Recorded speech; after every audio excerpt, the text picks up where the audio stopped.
What do you think of when you hear University of Wisconsin Marching Band? I bet you think of music instantly, maybe the Rose Bowl and times you spent cheering them on at halftime, or maybe you think of Mike LeCrone and his legendary 50 years, including many incredible entries like coming down on a zip line or jetpacking in.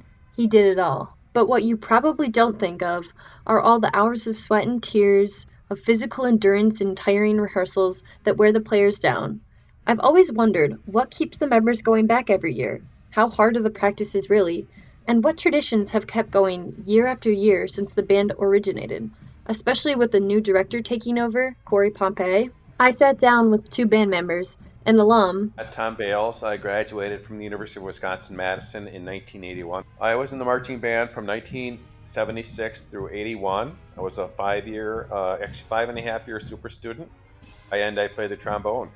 and current member, Josh Richland. I'm currently a junior, and I play the tuba in the UW band. to answer all my questions and to help me get to the bottom of what really makes the UW Marching Band one of the best parts of being a Badger. The band members endure a physically intensive training week, also referred to as Reg Week. It's short for registration. I think back in the day during this week, I think all students were on campus, or there was a lot of students on campus or something like that. Because you were actually registering for classes all week long. So you stood in line for an hour and picked up a little punch card and then ran to all your locations for your classes. But that's separate. That's academics. But for marching band, it Those are always 2-a-day rehearsals, so we practice from morning and afternoon, and then in the evening we had our music practice. I think a lot of people, when they first try out, they don't realize how difficult it actually is going to be. We would do what's called the death march.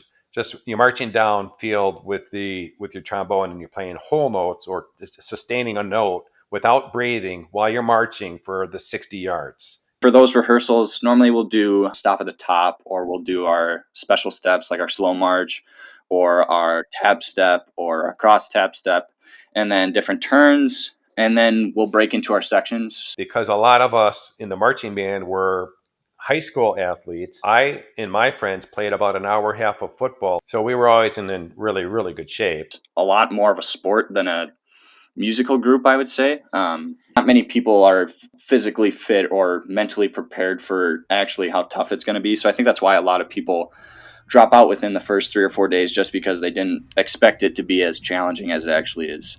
And the band's not just done as soon as Reg Week is over. The intensity of their training continues for the whole season. They learn new routines almost weekly to prepare for the home football games that every Badger falls in love with. Game days for band members looks way different than a typical fan's. Most typical case is an 11 o'clock game, which kind of sucks for everybody, because I know tailgaters want it to be later so they can drink more beer and stuff, and we want it to be later so we can sleep in longer. The drummers always started at Mickey's Dairy Bar on game day, and they'd start by having breakfast together, and then they would, I don't know how in the hell they ate one of those breakfasts and then went out for practice and a game afterwards, but they did that. So we'll get there around 6:15 in the morning, and we'll run through our own stuff. So any challenges we've had through the week, whether it was a formation or a certain part of the music, we'll go over together as a group to kind of put one last touch on the show. After their early morning rehearsal, the band then heads back to Humanities Building, where they trade their practiced instruments for their game instrument, a luxury that did not occur when Tom was in school. They suit up and begin their march around campus in groups, the tubas heading over to Regent Street. We play at a bunch of bars, and that's always a blast. The fans love it, and we have a great time doing it too. Then they make their way to Union South for the pre-game show and put everything that they've learned into play when the game begins.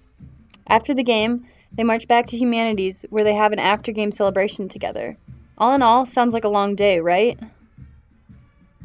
For decades, the marching band at Wisconsin has a way of life that people don't know about. The work that goes into each show is incredible, and after interviewing Tom and Josh, I found out that there's so much that goes on behind the scenes to make sure that one of the Badgers' biggest forms of entertainment runs perfectly.